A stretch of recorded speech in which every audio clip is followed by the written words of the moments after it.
Welcome, everybody. I'm Cathy. I'm in Vermont in the United States. Ramsey is off doing sweet things. So I am here on episode 29, season 3, with Paulette Pipe, who comes to us from Lee's Summit, Missouri. And of course, Suzi is here from Ireland. Hi, Suzi. Hi, Paulette. Hi, Cathy. Hey, Cathy. So good to have you back, Cathy. We haven't had you on for way too long. This is an extra added bonus. It feels good. 29, we get to have Cathy on. And I'm thrilled about this evening's guest because she's somebody who I think lights up the room. She lights up our lives every Sunday morning when she sends us her little messages on YouTube. I'll tell you more about that towards the end. But Paulette hails, I guess, from London in the UK originally, and had a long, well, maybe a shorter life as a journalist, I guess, in the UK. And for whatever reason, she found her way to meditation, and which led her from her own personal practice to becoming an incredible, well sought after meditation facilitator and teacher. She's a retreat facilitator. She also hosted a podcast, so she's way more pro than we are, for 10 years, called Touching the Stillness on Unity Radio. And for over 9 years, she's been the keeper of the flame. We want to go into that in a bit of detail. So, going to welcome you in, Paulette, warmly. I met Paulette back, I don't know, I can't remember the exact year, but we just clicked instantly when we met, and it was in Sedona. And we both knew we were going to meet the same year again in the UK. It was an instant knowing. And we spent hours chatting that first night. So this is really cool that you're here. So thank you for joining us so much. Thank you for being our guest. And do you want to kick us off, I suppose, with our tagline, which we always ask our guests? Life goes along ordinarily, and then some things happen and things shift, and we experience the extraordinary. And how would you clarify or like to share that kind of aspect of who you are and why you are this amazing meditation teacher that you are? Thank you so much for having me. It began with a sad story, actually. So I was about 29 years old, and my big brother died suddenly. And I was so bereft because I never expected to lose a sibling. So I was so bereft, I was depressed, couldn't go to work. And a friend invited me to New York when she heard the news, because it was close to Christmas by the time she heard. And she said, come to New York and just have a rest, because I can't imagine what this must be like for you. And then she took me to this Sunday service where they did this thing called meditation. And I'd never heard of it, delved into it, but my soul was like, oh, I can do that. And I'd never tried it, didn't even know what it was. But that's kind of how I launched my path, was seeking a way to find out what this thing was. And then it was intuitive. I didn't take workshops. I didn't go to classes. It was just an intuitive thing. I put my hand up and said, I can do it. They said no. When I finally found this organization in London, and I sort of put my hand up and said, I can do whatever that is. Because on a Sunday before their service, they would do this 30-minute meditation, which the organization that introduced me to it, it was a part of their Sunday worship. So what happened was, one Sunday, I was only there a few weeks, and the facilitator said, oh, I'm going on vacation, and Reverend Ralph is looking for someone to hold my place till I come back. And I catapulted out of my chair. I don't even remember how this happened. And I went up and I said, I can do that. He said, yes, dear, you haven't been here long enough. And of course, he didn't know that I'd never tried it at home. I'd never done it. I was just doing it in this 30 minutes before. But then it became part of my life. And I ended up going to seminary here in the United States at Unity Village.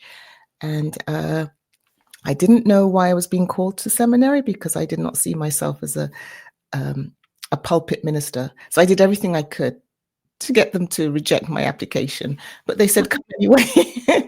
And that's how I found my way to retreats, which was a platform for me to use this gift that had now evolved and was recognized by myself and those who were on the receiving end of it. So that's kind of my way in, and then ended up coming back here 2006, so almost 20 years ago, to lead the retreat department. And so quick story. God, you shouldn't ask me things. I'm just going to roll off. But so what happened was I was invited to apply for a job to lead the retreat department at Unity Village, because I used to intern in the retreat department when I was in seminary. So I applied for and was accepted for the job, but it took 18 months for my visa to be processed. So by the time I got here, everything was different. It was not the same type of retreats. It was not the same way we did retreats. I ended up having a managerial job where I was bringing others in to run their retreats, and I was dying on the vine, because, as you know, Susie, having known me, I need to be doing and serving and creating, and but that's not what I was doing. I was supporting others in bringing their events and their retreats to the village, until one day they said in a employee meeting, they announced that they were going to launch this online radio. I'm like, what's that? What is that? Same sort of thing with the retreat, with the meditation. Like, what is that? What is that? How do I get involved?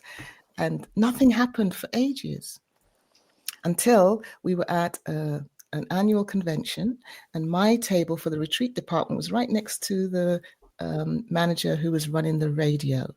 And she said, "Where's your proposal?" "What proposal?" "Well, I thought you wanted to be on the radio." "Well, I don't even know what it is. Tell me more." And we had a discussion, and in that discussion, we created my Touching the Stillness radio show, which was a meditation and prayer, affirmative prayer, and it had music instead of ads, and it was the love of my life. Anyway, we created it there in that moment, and it was launched on November the 4th, 2008, and I did it for 10 years, and I would light up like a firecracker every Tuesday when I did my show, because I was still working at the village, but they gave me that time to present my show. And then I'd go back to my desk, really miserable. And so what I did in the end, after 2 years of that, is I gave up my full-time job with the benefits and the medical benefits and the salary, and I went self-employed and did it for free. And that was my job. So, because I did that for 10 years. I just loved it. And then it was time to go. And then I couldn't let it go completely. After about, 18 months, I was missing it so much that I decided to produce it myself, but it was too much for me to handle by myself production-wise. So it's kind of expired quietly. Long answer to you might a short give up question. again? Do you think that might be something that, not necessarily in the same way you were doing it? Do you think it's a modality, or something that you might pick up again in time, like to do I'm it? not sure. I in a feel different like format? something similar happened to me in seminary when people would ask me what was I going to do for ministry, and I said, I don't know. It feels unorthodox. It feels like it doesn't exist yet. And of course, we didn't have the internet yet. We didn't have radio shows yet. So that's what I was saying back in 2001. And this feels like the same thing, that I probably will come back with something, but it doesn't exist yet. Nice. Yeah, And you really do follow your gut instinct, I don't you? You're really just do. following your intuition. Your guidance is really the way you move through life, I guess. Would that be fair? Yes, that's very fair to say. Very true. And it's nerve-wracking for people who watch me live my life, because it's great big risks and jumping without a net and not knowing why I've been told to do something. Sometimes I'm disobedient, like, no, I'm not doing that. And it will come circuitously to come back to me another way. But yeah. I would think living that way for people to see would be very inspiring. I hear that people are inspired, but they wouldn't do what I do, is what they say. They wouldn't take such chances. But even if people see that and know, they still have you in the back of their mind. And when you can't make those big chances, or you can't take those big chances when you don't feel strongly about something. You know, so maybe you fueled people to have that. You called yourself a firecracker. You know, you're cracking sparks all over the place. I see that. Yeah. So I think you're doing all of us a service by, you know, giving people, yeah, that can be done. She did it. I can do it. I care. Yeah. Yeah. Yeah. And I wonder, do people say to you, Paulette, like, how do you do it then? What's your practice? Like, how do you get that info or that insight or that guidance, let's say? And, you know, is it a nudge? Is it a dream? Is it a voice? Is it just an inner knowing? Is it just being able to kind of energetically feel your way from one thing to the next? It's all of those things. I am an empath and have very strong intuitive gifts, and they all kind of came into coherence around the same time. Like I'd be not working, but like using this gift over here, and then this one would show up and I'd use it here, and then this one merged with that, and so all of them are coming together now to the place where I am. And you may also remember that back in January of 2000, while I was still in seminary, I made a commitment to dedicate 1 day a month to silence. So I would spend an entire day in silence, meditation, prayer, sometimes including fasting. And it would be something like, I don't have time to do it this month. And then be reminded, I don't have time not to do it this month. And it was particularly obvious in seminary, where I went back to school while I was in seminary to finish my degree. So I had double the homework, double the study, and I'd be like, I can't do it. And I would still do it. And then whatever assignment I had for college would double for what I had in seminary, and books would fall off the shelf and all that kind of thing. So it's like, okay, yeah, just keep doing what you do. So I've kept that commitment for the last 25 years, 26 in January. And I'm sure that supports what I do. And then now I'm self-employed and I manage my own time. I have a very extensive practice, but it doesn't feel like, oh, I do my meditation or my practice and then I go to work. It feels like the minute I start, I've started work, because it's preparing me for whatever I'm going to do that day. Wow. And with just going back to the day silence per month, is it the same day every month? I want to know how, yeah, when. like the last Sunday, the first, third, you know. No. And particularly when I was in school, and then I had a really crazy schedule when I was working at Unity Village, and in all my jobs, actually, because I've been doing it for all this time. So it would go on my schedule, and it's non-negotiable once it's on the schedule. I might change the day, but it's on there like any other important meeting or whatever. So I cross the day out. And if it looks like I'm not going to make it to the 30th or the 31st of the month, then no, everything else has to change around that. Wow. And so at the moment, it's on a Saturday, and it's usually around the third Saturday of the month, but it's not written in stone, but it has to be done before the 31st or the 30th. Not has to be, I get to. And everyone is different. It's just like going on retreat or something. Every single month is different. And there were times back in the day where my day of silence would be sleeping to catch up on my well-being in between the prayer and the meditation. So, it just depends. But yeah, I'm very strict about that. So, but when you know that it's coming up, it's on your calendar, it's going to be this Saturday, you've been doing it for so long, is it like an oasis for you? Or do you still sometimes like, oh my gosh, I should be, this thing is, no, it's like I have an appointment, I have a Zoom call, I have a meditation to lead. It's like that. I get ready for it. And I have family in England still. And if they don't hear from me, we check in with each other. So we have like a little family group, and I send them a photograph every month. It's a badge that I wear that says I'm observing silence today. And so I send that picture to them and like So if you don't hear from me, don't call the police. Don't send someone to break down the door. I'm just in silence today. Wow. How many people around you have taken up that practice? Well, I used to do a silent retreat every year for about 12 years, and I would share, mostly at the beginning of that 12 years, I would share that this was one of my practices, and I'd say maybe 3 or 4 people took it up. They did it differently than I did, and that's okay. And you were talking about inspiration earlier. People who were inspired thought, well, I can't do a whole day. And you don't have to do a whole day. You just have to be willing to do something. Maybe it's a couple of hours every month. Maybe it's half a day. Maybe it's quarterly. You don't have to do it the way I do, because I consider this part of my sacred service in the world. But just having some kind of practice, 5 minutes a day to start, and then, you build up. Wow. Because it makes a difference. It really does. I can imagine, because the accumulation that we have, like, on a weekly basis. So, it's so smart to do that once a month. Like, it's and really keeping to the commitment. My gosh, for 25 years. Wow. 26 in January. Amazing. That's amazing. That is really amazing. And I know that you like a good tune as well, because when I used to listen to your podcast, you always had cool musicians, songwriters, cool songs. Like, you're a very cool gal. If somebody isn't watching this and they're listening, Paulette does this groovy thing which she calls moving into stillness. And I remember the first time I was Dance your own dance. Dance your own dance. Exactly.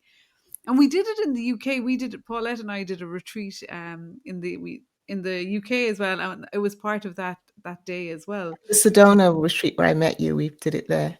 Yeah, well, we did something like that with the Divine Feminine in the UK. Remember, in Nottingham.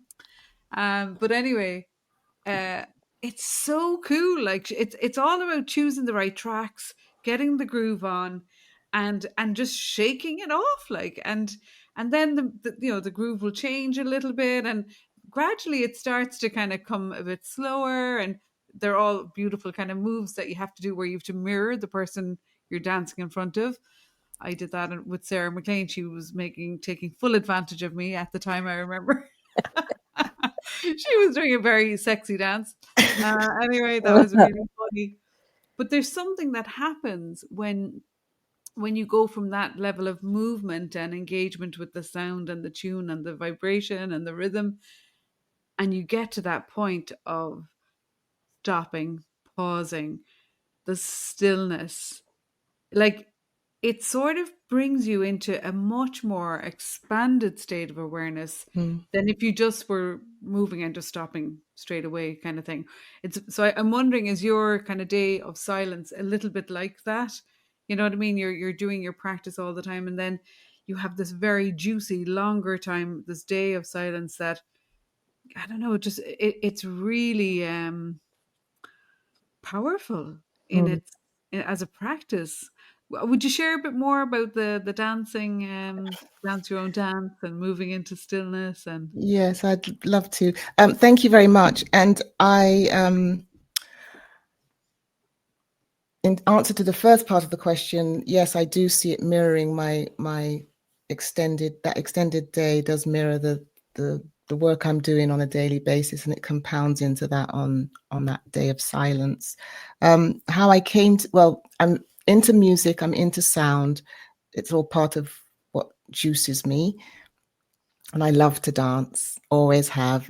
You remember Top of the Pops? yeah, When I was little, I'd be in front of the TV. It was bedtime, but I'd be able to stay up and dance with the Go-Go Girls. Always loved to dance. So that's nothing new. But I went to Bali, and I was there for 6 weeks. And in the last 2 or 3 weeks, I was introduced to the yoga barn. And that's what they would do. It would be this huge space, and people would come from all over with their kids and their other half, and single, and visitors, and we would just jam in silence to this music. And then when it stopped, you go into that space of stillness, which is something I teach, that, one of the fastest ways to move to stillness is to move your body. But to be with heart-minded people and do that, So then I decided when I came home, I was going to try it myself and introduce it. So I was offered a yoga studio, actually. She offered it to me virtually free. And every Sunday, I would host this Dance Your Own Dance event. But it didn't take. People are scared of their bodies. They're scared to move into their bodies. And you were talking about the mirroring. So that's a way to get out of your head and into your heart. If you're giving someone your full attention, which is actually the purpose of meditation in a way, is that we build up that muscle so that we can be present in the world and we can be mindful in the world. So you're giving someone the gift of attention by mirroring, not, am I getting it right? Am I, it's going over here and, oh, what are they doing now? You are just focused and receiving, and energetically you're having this experience, and then you switch. And then we do, as you said, all these the different sounds that take us down into stillness, and you're just in that sweet spot. So anyway, it didn't work out at the Zen Zone yoga studio, but I was able to incorporate it into all of my retreats. And so that's the way I get that Trojan horse in. And now I'm also doing Qigong. I had always done it, but something happened to introduce me to it on a deeper basis now. And so that's another move-in meditation. That's the same principle. We do the moves and then we move into meditation stillness. So yeah. I have the quote from your website. I just love this. I had to write it down.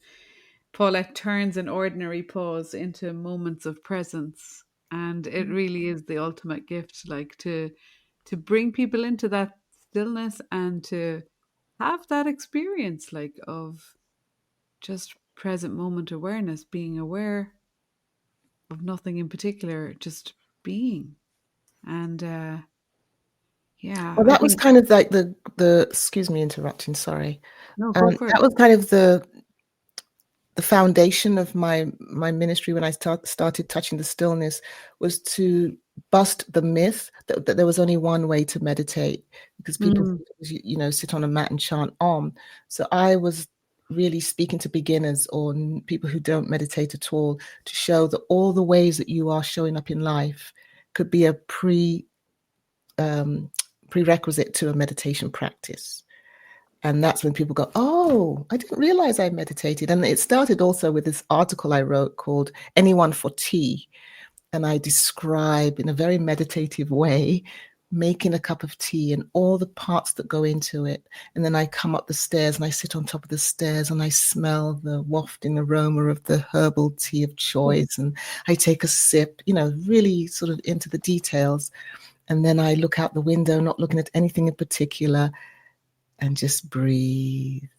And then I have a pause, and then I take another sip, and describe that as a tea meditation. And people get it, but you're anything you're doing, you're giving it your full attention. And then when you stop, you move into that space. And that's how people really understood that they're gardening and they're doing their yoga class or, whatever else could be a prerequisite to the practice. I love that. It's like meeting everybody where they're at. Yeah. And I think as well, beautifully, like, everybody's making a cup of tea, but like showing them how to kind of ritualize that and, turn it into that kind of sacred moment, or, just to bring the full presence to just the sacred act of having a cup of herbal tea. Like, and that's a practice in itself, isn't it? Yeah. Absolutely. Wow. That is so cool. I know you have a lot of other practices probably that you do yourself anyway. Like, so I know from your other podcasts, I remember listening, and you talk a lot about affirmative prayer. So that's a contrast, I suppose, to the breathing into stillness, or the touching the stillness. Can you kind of differentiate between, affirmative prayer, touching the stillness, or is there no difference really? Well, I was introduced to affirmative prayer. That is something I did learn. It didn't come to me intuitively. And that's when I joined Unity, which is a New Thought organization. And that's their style of prayer that was taught, was affirmative prayer. I'd never heard of affirmations before I met Unity. Now they're mainstream, and they weren't so much then. So we call it prayer, but it's really affirmations and positive statements. So the way I would use that is I would do meditation first, go into a deep place, and then speak those truths into that sacred deep space that we just created, because it has even more power. And then even when you're doing it with a group, it has more power. And in truth, I don't necessarily use it the way I was taught in Unity. They have like a 5-step process, and I haven't really, I mean, I can teach it and share it in that way, but I have, the way it comes through me is quite different. And in all honesty, Susie, I struggle if I try to write the affirmative statements. It's a growing edge. I do one every month and put it on Facebook, but it doesn't just come naturally as when I'm doing meditation. Just open my mouth, give me a microphone, and I'm there. And the same is true with the way I pray. When I'm thinking affirmative prayer, I'm thinking, oh, it has to be certain words in a certain way. And, you know, you have to have the I am statement, less than 12 words, if possible, in the present tense. And all those things are valid and helpful, but I don't seem to be able to do it if I'm thinking about having to do it that way. But if I just go into prayer, the words just come. It's like channeling in a way. So it flows. And then if it's coming from my meditation, or I've just led the group in a meditation and I pray from that place, it's like, oh my gosh, what just happened? And we're all looking around like, what just happened? Yeah. I remember I have another memory that keeps coming up, so I'm going to bring it in, that we shared was, again, in the UK another time, and we were at the castle and we ended up on the roof. On the roof in the turrets. Oh, you were there for that. How we got there, but we were up there, and it was the moon. We were going to look at the moon. Yes, the moon was rising. But I remember it was another practice you were doing there because we had a fairly sizable group of women with us as well at the time, and I remember was it a sequence of mudras? Was it hand mudras that we were doing, or is it the kind of Thich hand practice of you're bringing it in? Oh, right. That was a kind of mudra. So yes, I'm into mudras, hand movements that use the meridians in our hands and fingers. But we did my take on the Thich Nhat Hanh mudra. Beautiful. Yeah. So the story behind that, you know, I'm a storyteller. To see him was on my bucket list. And I went to New York, of all places. He was going to be at the, what's that theater on Broadway? I do not remember the name of it. It's a small theater on Broadway, and he was going to be there doing a one-day retreat. So I got to go.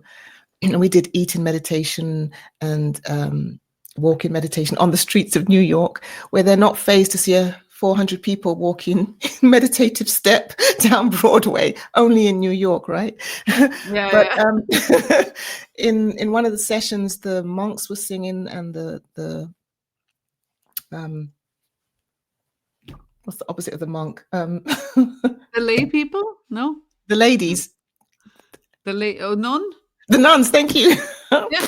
I told you that would happen. So yeah, the monks were on one side, the nuns were on the other, and they were singing in Vietnamese.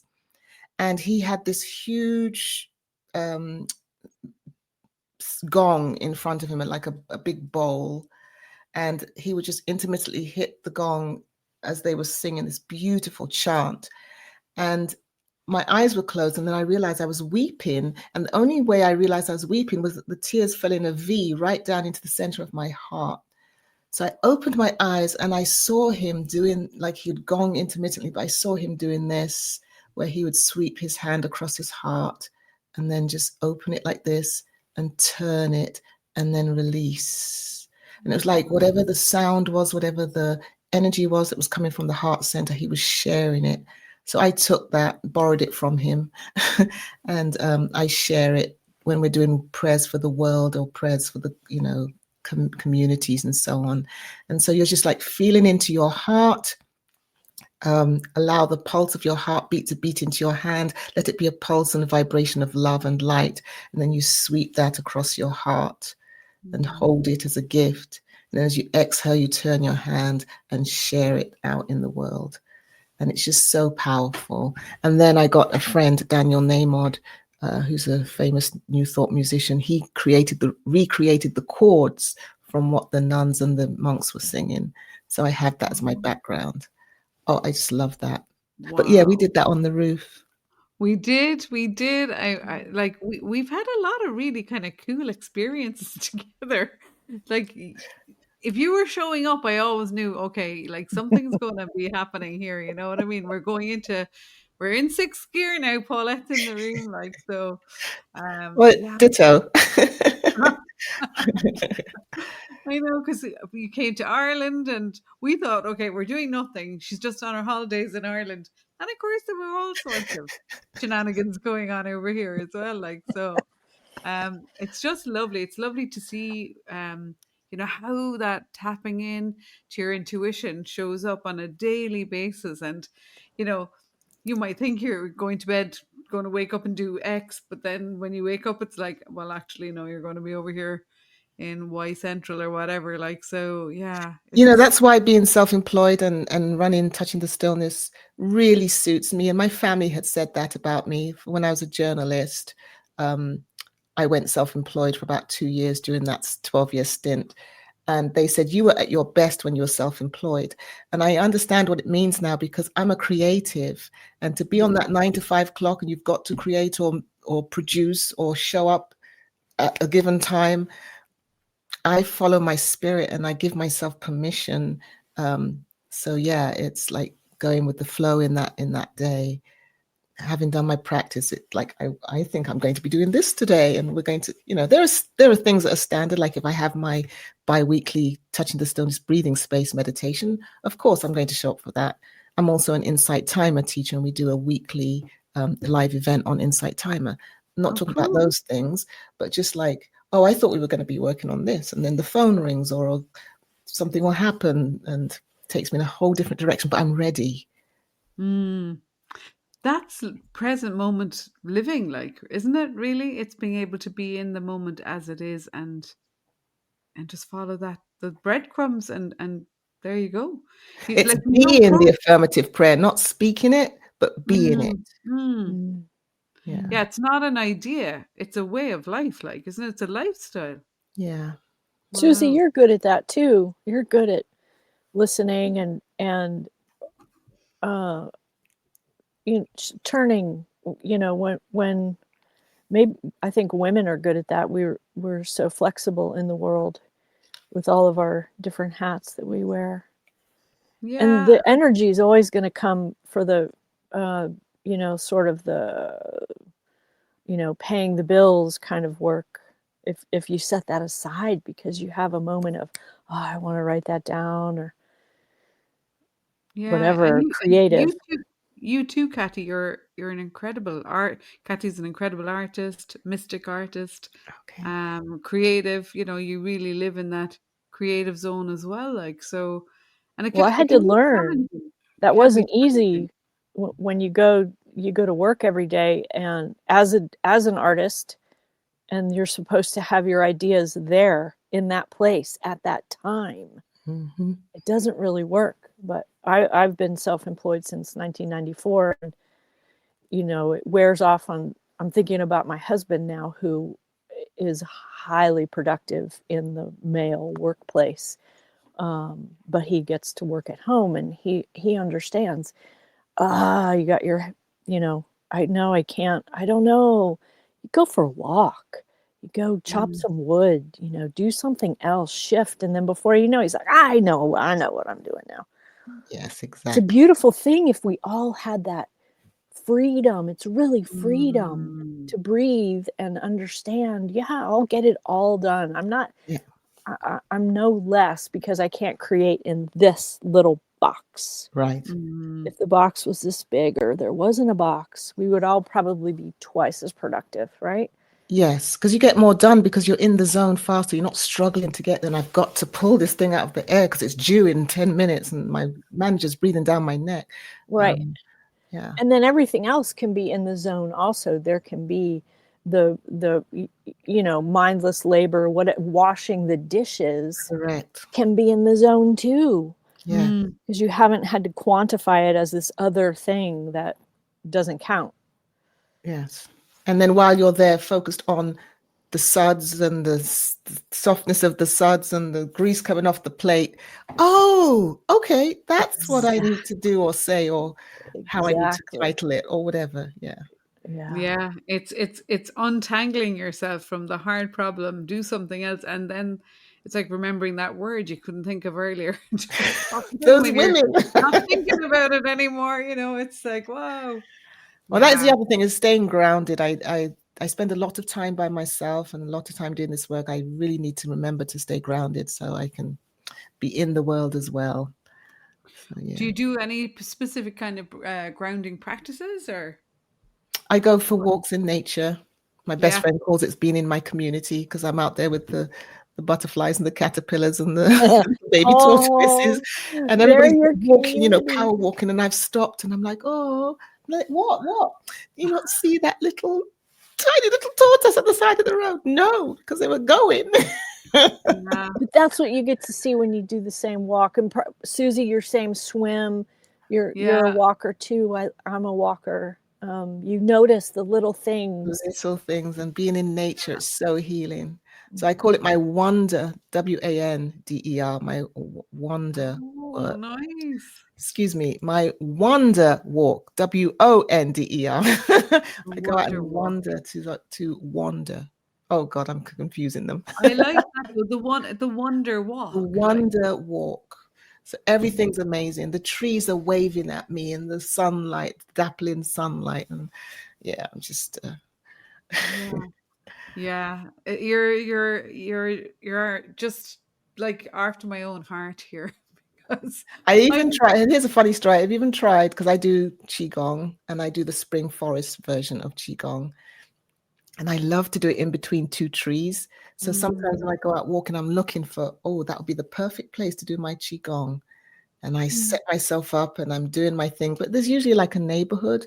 The first time this happened, I was in a little park that was in a neighborhood, but I was facing the golf course. I was not facing the homes. So I'm doing my thing. But you start with shaking and letting go, bouncing, and then you raise your hands over your head and you're shaking. And the next thing I know, the cops show up. Someone called the police because I look like I'm having a psychotic event. But then he stayed long enough in his car to see me like doing the moves and like, oh, okay. But it's happened 3 times in 3 different places. Oh, wow. But I like to do it outside. I'm restricting myself now because I don't want to get arrested. But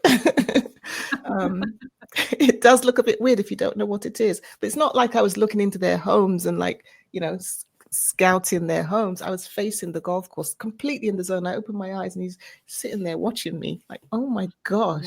Wow. People are quick to call the cops, ain't they? Oh my God. It does look a bit weird, but yeah. I tried they just don't understand. And then another time I was near a pool that belongs to the neighborhood, but it had these beautiful trees in this little garden. It wasn't in there. It wasn't, there's a fenced off bit. I wasn't across the fence, and I'm doing my thing and they start blaring the music. They must have been cleaning up, and they start blaring the music to let me know that they're there. And it's like, thank you. That gives me something to focus on. I'm focusing on my practice, even with the noise. You make it part of the meditation. That's part of the practice that I teach others. Make it a blaring noise meditation. So I'm doing my thing. I'm doing my Qigong. And then they come out and they start banging the dustbins. It's like, okay, now it's a banging the dustbins Qigong. And then eventually they came out and they said, are you okay? And I nodded. Just exercising. And I nodded. And then they went away. Oh, wow. That's funny, isn't it? It is funny. We'll keep disturbing her here until she realizes that we're in here, in case she thinks, in case she's having a breakdown. Wow. Like all of those practices are obviously the things that make you so unique and extraordinary, without a shadow of a doubt. You do light up the room. You are just such a spark of light, and speaking of light, I know that for 9 years you were this keeper of the flame, and are that is even still, I think, in another capacity from what you told me earlier. But it's a space holder. It's a holder of space for events, I think, is it, or for groups of people. Um, would you share a little bit about that, like in Yeah, I'd terms love of? to. Thank you. So, the Keeper of the Flame was a role that I took on for the Unity Worldwide Ministries Board of Trustees. They are the credentialing body of Unity.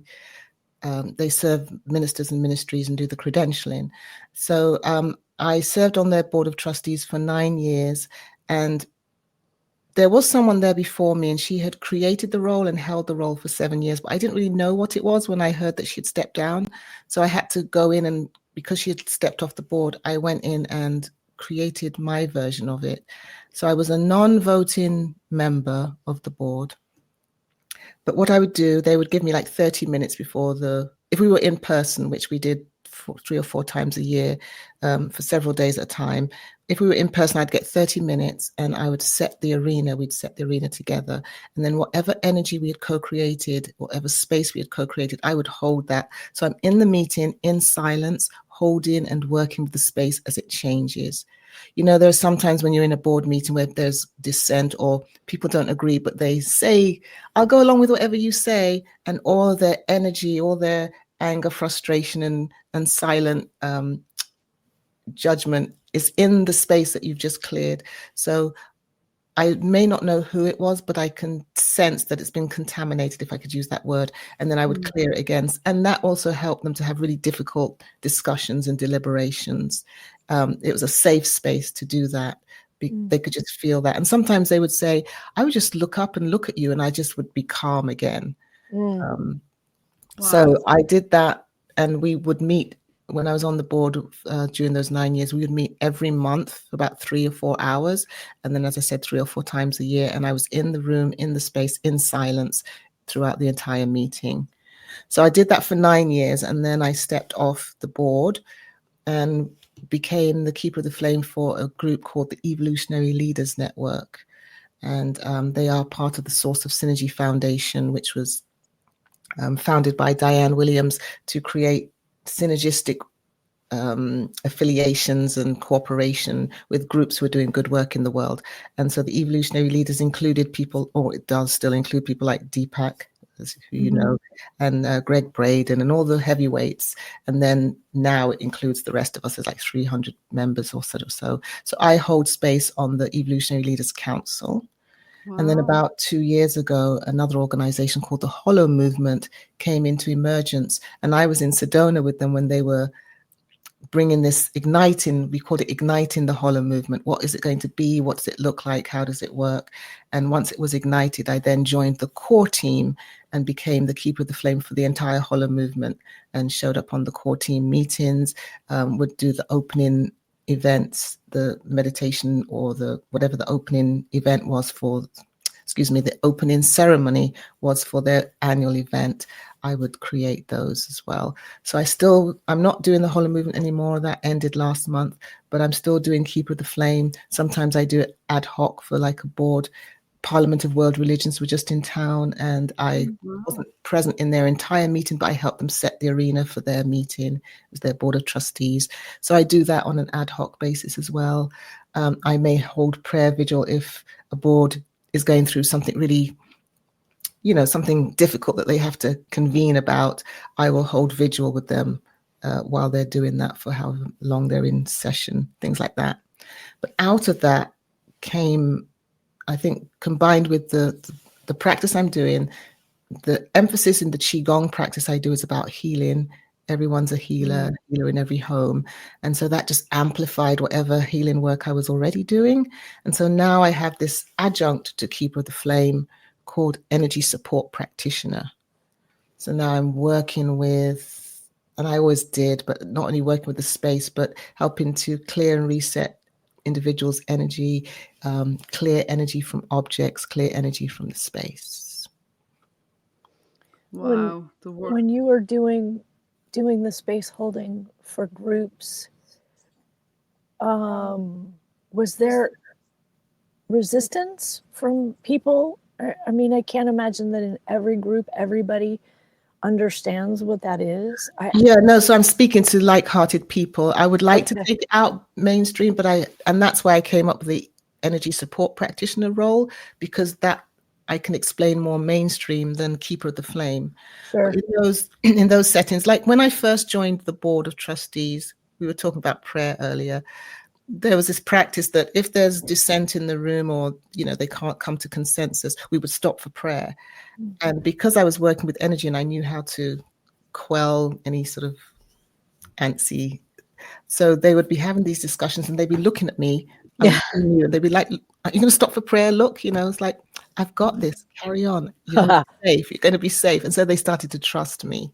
Yeah. And in that role, I was also the liturgist for our annual general meeting. So at the convention, we would have a one-day annual general meeting, and I was the liturgist. So I would work with the parliamentarian, and I could call for prayer I can stop the proceedings at any time to stop for prayer.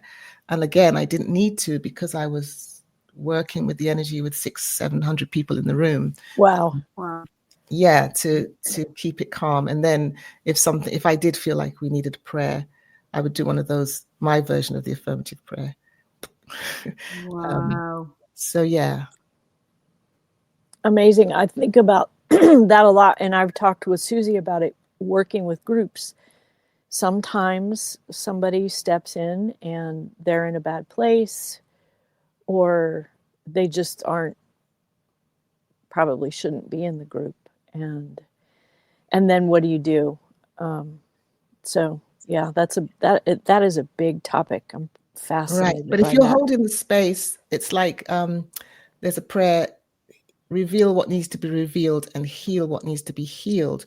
So if you're working with energy and you're working in that space, people will self-select, because the energies, they're not feeling symbiotic with the energy or with the group or whatever, but they can have some kind of clarity and discernment if the space is clear. I just thought of that. Yeah, right. That makes a ton of sense. Right. If it's clear, then all of a sudden they can realize, oh gosh, this isn't my place. And that happened to me once it was a couple of years before I stepped off the board. I was in the board meeting and it's like, I think it's time for me to go. I don't belong here anymore. Yeah. I just am not able to contribute. I need to go. And I created in that same meeting, it was one of our in-person meetings for 3 days or something. And in that meeting, I created this prayer and we all stepped into the circle and I spoke this prayer that Suzi, you belong in this circle. What you have to contribute is valid and valuable, whatever. But I'd already said to the incoming chair, I don't think I'm going to be here for your tenure. I think I'm going to step off.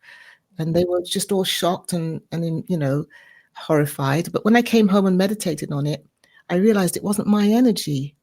There was someone in the room who was having that thought, and they resigned. When we came back out, they resigned. It's like, oh, it wasn't even mine. So what did you do? Oh, I stayed another couple of years because I realized it wasn't my energy. I picked that up, that they were having that thought and that energy was seated in the room. Yeah. I thought, oh, it's me. Right. I'm complete. I didn't know I was complete. Okay. Wow. Fascinating. I have a story I wanted to share with you as well about the energy support practitioner, where because as I amplify, as I work with the energy in new ways, I'm seeing more and more of the minute, minute by minute iterations, right?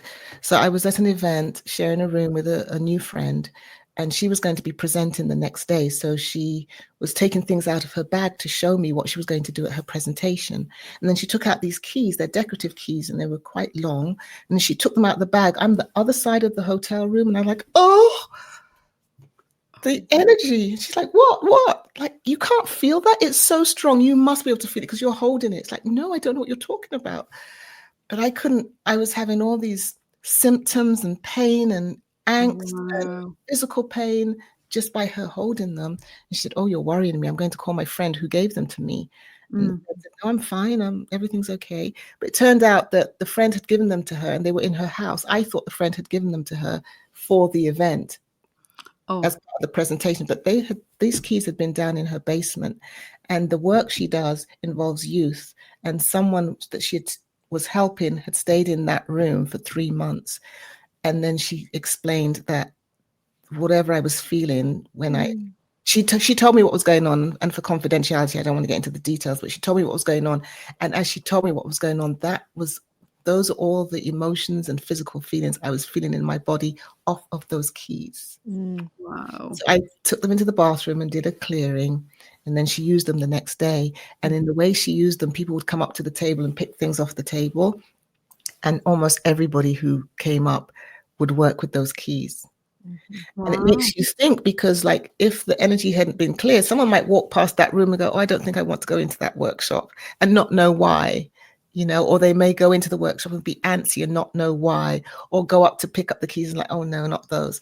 And so it really opened my eyes to how the energy can be held in objects and wall hangings and just in the walls and in the room, and having an effect on us, and we don't know.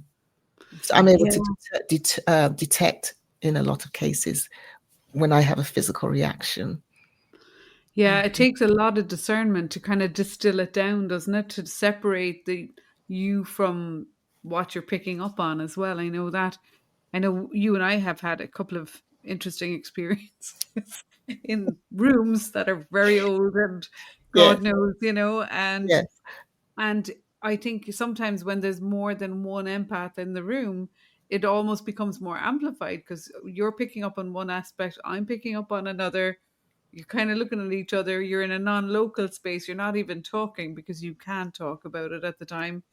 Maybe you digest it later and talk about it, but it can get very intense. But I think my own personal experience is that things like that are coming up because we're there for that reason, For to that do some reason, clearing, yeah. isn't it? And to I remember at one point thinking, I didn't train to do this. Like, this cannot be my job. Like, this cannot be something, because I would do what came intuitively, but then I'd really second guess myself, thinking like, Yes, that part. but I couldn't have done anything else, That part, I yeah. remember traveling with crystals, and I didn't even know what they were called or what what their properties were. But then suddenly I'm doing all sorts of things, and it's this kind of inner knowing, and you're like, I've got to get these to some running water in a natural Exactly. spring. And Yes. you're like, is there a natural spring? And I'm hearing myself going, And why water? Yeah. and so I think that's part of living in that flow, in with that I suppose that living presence. And it's like being a little cleaning, I don't want to call it Yes. a cleaner, a little, just doing a little spritzing over Energy here. housekeeper, yes. Yeah. So last Exactly. year, no, it was this year, I was in Asheville for a Hollow Movement annual event. And there's lots of crystal stores. And I didn't go into everyone, but I went into this one particular store. And I'm walking around admiring all the crystals. And I just started weeping. It's like, what's wrong with me? So I calm myself down, I leave. And the next day, there was one across the road from the hotel. It was beautiful, beautiful collection. And I was in there and I was just weeping again. Like, why am I weeping? So I even, the owner who was behind the desk realized what was going on. And she said, it's just because you're such an open empath. You're feeling all the energies and you're probably clearing yourself as well. I've just been doing this big event with however many people in the room in this theater. So it's like the event's over and now the crystals were like just discharging all at once. It was coming through tears. So yeah, you don't always know. Those, because they were the most exquisite and all sizes. And it's a bit strong. Yeah. It's interesting. It's like you mightn't have even seen that shop as when you arrived in that place, but when it's the Correct. right time for you to go in there, suddenly you can't see anything but the shop, and you're like, guess I'm going in here. Exactly So right. It was there the yeah. whole time. I didn't even know what the complex was. And then on the last day, realized it was a little gallery shopping center. It's like, oh, yeah, just when I There we needed it. go. Here I So am. that's Hear something me. that's really evolving. Like, I suppose you've been doing these incredible practices and facilitating retreats for a very long time now. And in all of your sort of in your own evolution, do you notice that, things in the way of doing your own practice or working with other people or groups or uh, wherever you are, whether it's just in your private life or as a facilitator, that there's that real shift is taking place in the world, and it's calling us to do different practices or to show up a little bit differently. Do you notice that? I Do you? do notice that. And as Cathy was saying at the beginning, I'm here in Lee Summit, Missouri, and I've been here the entire time since I came to take up that job. And I'm always asking myself, why am I still here? Most people think I live in California or Sedona. Like, what am I doing here? And I realize that we all have a place, we're all holding the light where we are. Mm. We are all called to hold the light where we are. And it's not just those who are expressing their gifts in this particular way. We are all light keepers of the flame. And that light is you just see the flames all over the globe lighting up the place. And once we realize that's our purpose, then we can be there and we can notice that the thrashing is happening as the old is getting ready to be, softly, well, not softly anymore, but like just ushered out, and the new is coming in. And just being on YouTube recently and noticing all these young people are sharing, the stuff that speaking to their fellow Gen Zs and millennials and everything. And it's like, wow, they are so enlightened, but it's time. We're all waking up and we're all saying the same thing, but they're saying it in a way that their peers can recognize and respond to. And yeah, there's definitely a big shift happening. So if you've inspired people to hear more about your work, what are some concrete ways to be in your presence more? You have tell us about where you are and how to find you. Thank you. I have a website called touchingthestillness.org. I'm on Insight Timer. I have a page on Insight. I'm an Insight Timer teacher. And then on Wednesdays at 1:00 Central Time, I lead a 45-minute live event, which when I started it was to hold sacred silence for whatever was happening in the world, because there was so much going on. But then people would come with their anxieties and I would feel it in the room, even though it's these little icons on a screen. Yeah. We are here. Yeah. I would feel their angst and their energy. And so now I've changed it and extended it for 45 minutes so we can spend some time decompressing and grounding ourselves. And then we turn our attention out to the world. So I do that on Insight Timer. What else have I got going on? I have a YouTube page. I haven't done much with it recently. And what you were talking about earlier with the daily word, Suzi, that's not on my YouTube page or Touching the Stillness page. It's kind of a private link, but I do send out, because the daily word, every Sunday I send out a daily word video. So it's the daily word for Sunday, and it comes from the Daily Word magazine published by Unity. But because it's their product, I don't get to share it online. But I'm thinking that I will do my own version of something like that. Maybe repurpose some of the stuff I did in my podcast and create videos from that. But that's to come. And what else am I doing? Keeping the flame. I'm trying to find some space to do some retreats, and those will be on my website when I do. But you can find out more on the calendar page of Touching the Stillness. Okay, great. I have a feeling people are going to be asking. Thank you. Brilliant. Yeah, sure. Thank you for asking. Very inspiring. Oh, thank you. Absolutely inspiring. Your creativity is just contagious, I would say, because it's like you said, meditation. There's a way to meditate for everybody, or there's a prayer for everybody, a daily affirmation, whatever works. I always say, but that you're able to meet anyone and everyone where they're at, like, and you have this massive kind of toolkit or kit bag full of goodies. And, you know, that's what's so beautiful and inspiring about your work. I'm excited to see what's coming next. You know, I'm getting this visual of sort of, you know, the way they do all these like short things now. Everything is like 40 seconds. Right. You know, you know, we like things a bit longer. Like we're here for an hour, just rambling on happily out.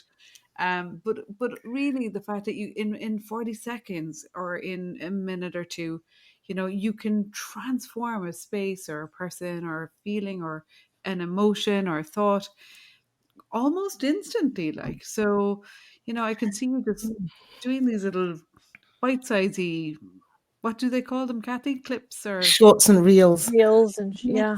Well, it's funny you say that, because there are some instances where I'm keeping the flame and they say, can you do 2 minutes or 1 minute? Like, it really takes a little bit more than that to ground a whole thing, but I still do it. Yeah. But imagine if it was 10 minutes. If you felt like that after you 2. can reel them in. If it can feel like that in 2, imagine how you'd feel if we had a more appropriate amount of time to do what we do. But yeah, so if I can allow that experience, or that experience happens in 2 minutes, let's share it, and then maybe they'll be ready to go deeper. Yeah, reel them in, and then have the, you know, the other juicy offerings, because it is these feelings and sensations that we cultivate within ourselves and that we share with others. It is a gateway drug in a way. Like it's you cannot get it from anything else. Like, you know what I mean? It's an inside job. I think when people start to get a little taste or flavor of it, you know, there's that desire is just automatically created, you know, to have some more of that. Where can I get a little bit more of that? Yes. So touchingthestillness.org. that's Paulette, touchingthestillness.org, and I highly recommend it. And what's your Tuesday again, Paulette? 'Cause I know you said Thank on you. The that. breathing space. That's Yes. a gathering that's on Zoom every other Tuesday. And then if there's 5 Tuesdays in a month, we have the Twilight Zone. So it's at 7 Ooh. in the evening for those who can't come in the day. And all that information is on my website on the calendar page. Yeah, I think you just need to kind of go on and have a little rumble around and have a look at Paulette's website and check her out. And there's a fresh affirmative prayer on the affirmative prayer page of the website. Every month I put up the affirmation of the month. Oh, cool. So much. And just to finish up, over an hour, and I appreciate everybody who's hung in there listening to this. It's been a joy. The hour has flown, I have to say. But we did notice just before we went live that this was like a full circle event, because when I was on a call with Paulette on her, getting ready to be a guest on her podcast, actually talking about meditation, we went off on a few kind of tangents. And then Paulette said, just before you leave, I've got to show you this. And it was this beautiful mandala that she had made and created herself. And she said, I think you've got to check out this lady, you know, and it was Janet Connor. And sure enough, you know me, I followed the breadcrumbs. I checked her out and I was like, oh yeah, okay. And you know, anyone who knows my story knows that I was involved for a good few years with Janet and some of her amazing programs. And that's where I met Kathy. So Kathy is about to launch the latest edition of the Lotus and Lily, I believe, with Janet. Do you want to share a tiny little bit about that, Kathy? The Lotus and the Lily starts on November 18th, and you can find out about it by going to janetconnor.com. It's an incredible way to review what has happened in the last year. We're adding something because next year, the numerology to 2026, 2 + 2 + 6 = 10 = 1. New Which beginning. means we're starting a whole new thing, and we don't know what that is. Lotus and Lily is about reviewing and then using that intuitively to make some make some agreements with yourself to have practices maybe, or just shifts here and there to set things up for a life that wants to come through you. And it's not intentions, it's not what I want, it's not accomplishments. And then what we do, and then the next year, so it's really a sacred process that happens. It's good when you've been in it a few times, because we're starting to have gatherings we had a gathering 2 weeks ago to review the things that we put in our mandala that you don't necessarily understand when you make it. But after living through the year, you look at your mandala and everything makes sense. Yes. Because you've invited it in. You've invited in the yummy stuff, the juice. So janetconnor.com. It's really a lot of fun, and the community is precious. Cool. Yeah. Well, thanks for letting me do that. And I can't believe there's another piece in the puzzle around Janet. Yes. she was on the same network that I was on. Right. She was a Unity person for a She had really a long Unity time. show as well. Yes. Oh, And I my didn't mom know has that. been. That's incredible. Yeah. So Yeah, Janet. a lot of common denominators here, Correct. like, aren't there? Yeah. Wow. Yeah. Brilliant. Yeah. So lads, this is the advert for meditation right here. Do your practice, do your, creative writing, do your art, do your affirmations, your affirmative prayers, your whatever. Go to the retreats. Take a day of silence every month. Take a leaf out of For a Paulette's few book. hours. Yeah. Yeah. Get in touch. Let's stay in touch, because it's amazing the connections that we make, and it's priceless, absolutely priceless. So, Paulette, we're going to have to say goodbye. Oh my God, Thank it's you been for so having much me. Thank That was fun. so you. lovely. Thank you. Thank We you. just had a blast. I really Nice to meet you, enjoyed it. Cathy. You too. So good.